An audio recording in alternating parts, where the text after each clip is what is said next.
Hey there everybody, Pop on Top here. Welcome back to some more Fallout 4 mods. In today's mod, we got a weapon mod currently equipped in my character's hands here. This is the Survival Hatchet by DegenerateDak. This mod adds a cool little melee weapon. Obviously hatchets are cool. I think hatchets are cool. I don't know if you guys have a strong opinion about it. Axes are cool. They go and then you know, split things, alright? Obviously, there's not cool splitting things animations. That would be really sick. But nothing like that. It's just a hatchet. This is doing some good damage by default here. You do find this in the leveled list out in the world kind of deal. Like raiders will spawn with it. People will have a hatchet, right? Because there's not really like an axe weapon. By default, it does the same amount of damage as like the bladed tire iron, which is essentially like the closest thing you get to kind of an axe in the base game. But this mod comes with a bunch of cool attachments. So we'll take a look at the weapon here by default and then we'll kind of show off what we can do with it. So, you know, standard handle, you know, it's wood. It's got a standard head. It's very shiny. 237 damage is a lot. Medium attack speed, weight of 3. Kind of basic default melee weapon stuff. But we can do really cool things with it when we take it here to the weapon workbench. So let's take a look at it here. So we can make it electrified. So it adds a little bit of energy damage, right? Obviously it looks cool and stuff. It reminds me very much of Dead Island or Dying Light. Those games had very intricate, like, elemental melee weapon attachment type of things, and I like that. So you can make it light. Light makes it do less damage, but it does increase swing speed, so we'll have to check that out. So this is medium still. You do lose half a pound and a little bit of damage. We'll see how that works. We'll test that out. It's a very green fucking handle. Lightweight handle, like, made it very light, and it's obviously electric now. Do I feel like this is swinging faster? This is like a very subjective opinion of this, because like it just doesn't, it's hard to tell. Like it really is not like dramatic to the point where I'm like, oh yeah, this is swinging way faster. Obviously we are doing electrical damage now, and that's cool. It does have a little shocking effect when you hit things. That is very cool, right? Like there's not a lot of stuff that does that, like a shock baton maybe, and that's about all you get. But you get it on a hatchet type weapon here. I am tapping the right trigger as fast as I can. I really want to see if I could feel the difference in the attack speed here. I feel like it is faster.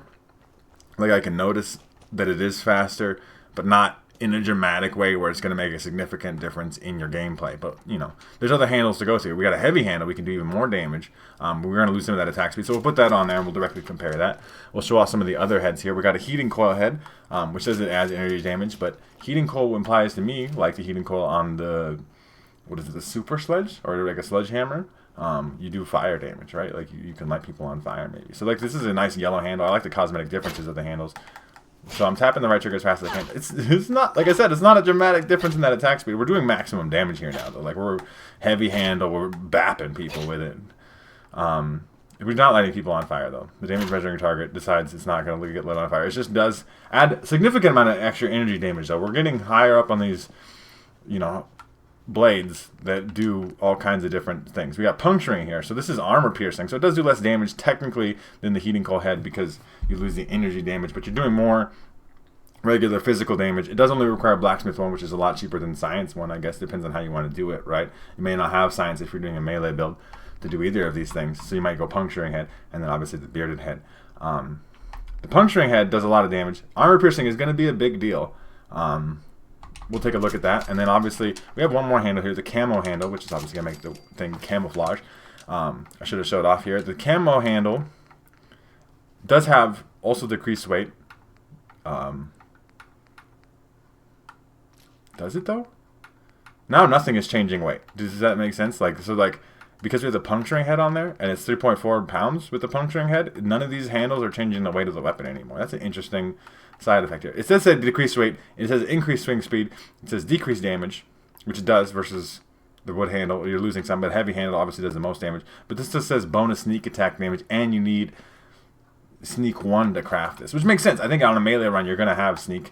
This might be the way to go. The puncturing handle just looks fucking mean and nasty, right? Like that is a big fucking chunky boy.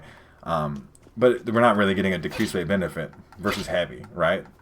But the extra sneak damage might actually be something. We might have to test that out, right? Like this is the camo handle. Test the extra sneak damage. I don't know if it's going to be dramatic in its difference. Like, I wish... I'm one of those nerds. I'm going to put the bearded head on there because this is maximum damage. Extra limb damage, superior damage. Looks very nice. Yeah. Like, I am the Reaper. I've come for you. You're going to fucking die. Camo handle, all that stuff.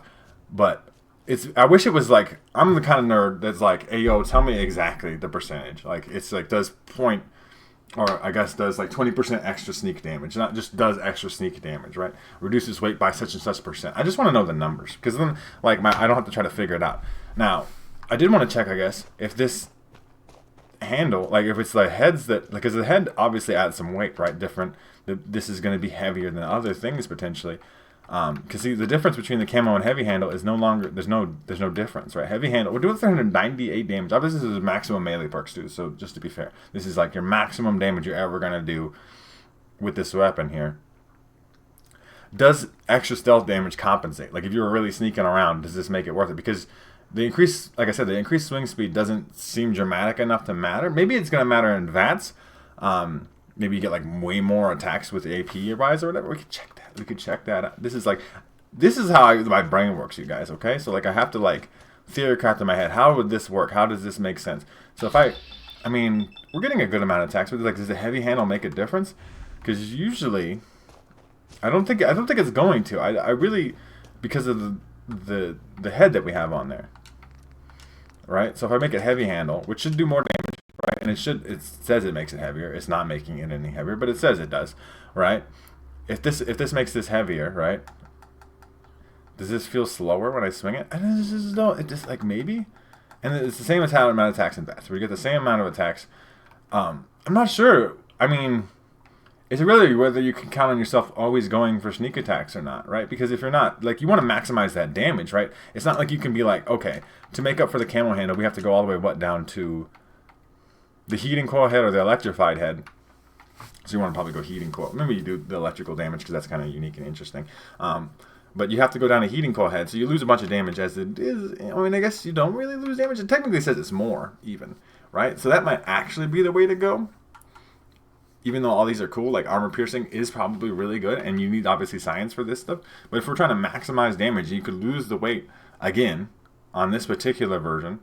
Right? If you actually go down a heating coil head, you actually get, but it's only half a pound. To be fair, it's not like we're losing a huge amount of weight, but you're not gaining that benefit with any of these bigger heads. I guess it's like a pound almost. It's a pound, 1.1 pounds on the bearded head, and 0.9 pounds on the puncturing head as weight difference. But like if you do that, you might as well just make it heavy, I guess.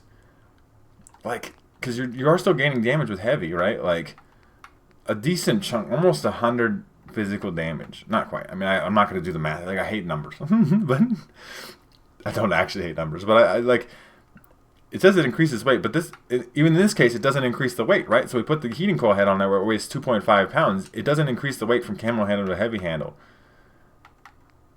It actually, the standard handle is the heaviest. Heavy handle is not heavier, right? So like, it just doesn't, that's unfortunate that it just doesn't work the way it's supposed to work. I think really the way you'd want to go is probably armor pierce. Depends on how you want to do it. I think if you're going to do camo handle, you want to do armor piercing because you want to be able to pierce most of the armor, get most of that sneak attack damage through. We're going to rock it like this. But it does have at least some unique features. I just wish that the heavy handle, / light handle and stuff kind of worked in a better way where like, oh, with certain heads it doesn't do anything and then like it just kind of does some weird stuff. We're going to go test this out in some combat, though. We're going to sneak. We're going to see if... I mean, obviously, it's going to be hard to check to see if sneak damage is doing dramatically different stuff. Well, I guess we can kind of do this over here. Let me run over here. I'm going to spawn in some Death Claws. Death Claws are tanky enough that they probably will live through one hit of this, normally. And then we'll try to sneak kill a Death Claw. We'll test it out like this. Hello, Death Claw. Yeah, okay. So that did, like, it did a lot of damage. And it is hurting it. It is hurting me. But that Death Claw is super dead. So what we're going to do here now, if I have the capability, which I hopefully do, we're going to pop a Stealth Boy. I literally have one in my inventory, so that worked out for me. And we're going to spawn in a Death Claw, who should not know where I'm at. I am in caution, though. Death Claws are very perceptive. We have to be very sneaky. So we're going to try to sneak attack it. It did do... I mean, obviously melee weapons do more sneak attack damage anyway. We don't know if that's the difference, but it does make the difference to this Death Claw is dead in one hit if you snuck up on it. But that'd be very fucking difficult, obviously, without the help of a Stealth Boy.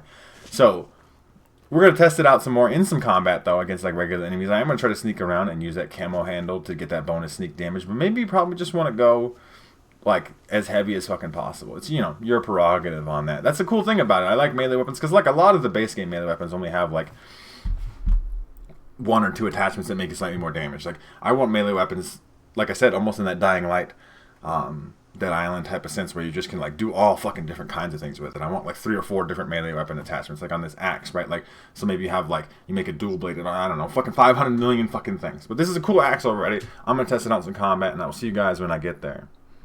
Alright, everybody, loading up zombies. We're in arcade mode here. Excuse my hands, just floating in the middle of nowhere. We're gonna do Super Duper Mart. I can kind of sneak between all the aisles of food and stuff that used to exist here. We'll spawn in some raiders. It's going to be tough for me to sneak just because I'm bad at this kind of thing. There's a raider right there, a couple raiders right there. See, that's going to be the difficult as it is anyway. Just the nature of this and how people spawn in and stuff. There's 4 raiders over there. So we're going to sneak around. I am, you know, decently sneaky as a character. There's a character right there. We're going to sneak up behind him.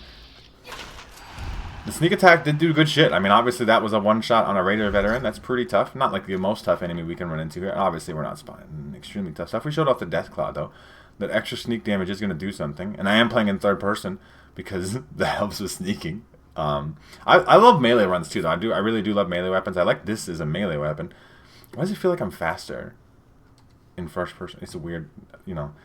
Game's weird. We're gonna try to sneak around, but obviously VATS is the big ticket here because you can use Blitz, right, in VATS to pull yourself into enemies that are extremely far away. So like we can almost, if we can get close enough here, I just made a bunch of noise. I felt like that was really not good. If we can get close enough here to where we can get the Blitz range going, so we can get boom. No, I don't want 2 attacks on that guy. That's probably I want 1 attack on each man to see if that's gonna cut it. There's 3 there. Sneak. I mean, I think those are all sneak attacks, right? I think that's all counting there. And obviously now I'm in danger because there's a 4th one I couldn't see. And you can see the difference. We're not one-shotting them anymore, so... But, I mean, but you could. Like, we're so close to it that if we put, like... And there's another survival hatchet. We're so close to it that if you put, like, that heavy handle on there to do that extra little bit of damage, we're probably one-shotting enemies anyway. Where's my last man at? Did the wave end and I just didn't hear the beep? Sometimes it doesn't beep. I don't know why. There's got to be somebody left, though, right? I don't hear a beep for another wave starting. Where is usually they're back in here? We could maybe get one more sneak attack kill. Obviously, hello? Nobody? Where did just my shit break? My shit likes to break. It's Fallout with mods, you guys. Okay, this shit breaks sometimes. No enemies. There's got to be somebody like back here. No, yeah, like just you were just sitting there. See, like that hits hard, and that was kind of cool that I knocked him back. I love that like melee weapon effect of knocking people back, and I love melee weapons, right? Especially with VATS, especially in Blitz with this particular, you know, Fallout 4 game, and that's how that all works and stuff. Obviously, VATS in like Fallout 3, you just had to rush people and hope. You did some cool things with melee weapons. They did some unique stuff with that, but still, it's a good weapon. I just think it's probably the best way to go is like just maximize damage, maximize per hit, heavy handle. Like, you don't need this camo handle. It's not actually saving you any weight. It's not saving you any AP. That's a nice sneak attack, though. That head did explode. It's still sneaking. I cheesed them. That's my fault. I did indeed cheese them. You're not gonna find me. Sneaky, sneaky. See, that's the thing too about VATS, right? Like that's how you would use the weapon, especially in camo mode. What are you shooting? The legendary. It did mutate in 1 hit, but it's gonna take a couple. He's stimming. Can I get out of VATS so I can hit him before he? Thank God. Can you stop? Get off me. See, like it's not. I think you just gotta maximize that single hit damage. Is really what I'm telling y'all. Like, I think as much as there's cool attachments and stuff, unless I mean obviously you have to sneak around a lot. I'm not a sneaky person. Like I kind of could be. I mean I could. Like it's not like I didn't sneak around. I think that. Sneaking is a critical Fallout mechanic that you gotta kind of understand to use situationally, regardless of whether you intend to really be a sneaky build or not. But yeah, like it's just not enough damage with this camo handle and the way that I've kind of like currently set the weapon up here. It's a good weapon though. I do like it. I like it. I wish it had even more variety. To be fair, that's like always kind of my wish. That's just like. That's being needy, though, I think, to a certain degree, right? Like, you're just, like, asking for a lot. Because I think this is still way more you know, like attachment variety than any base game melee weapon. It has they actually look unique, like cosmetically different, right? Different heads, different handles, different all kinds of things that you can do, and it does it's somewhat customizable based off of your playstyle, which is kind of a cool, unique feature. So if you're doing a melee run, which I recommend you do if you've never done a melee run in Fallout 4 before, I'd recommend you put this one on there. This is a good melee mod.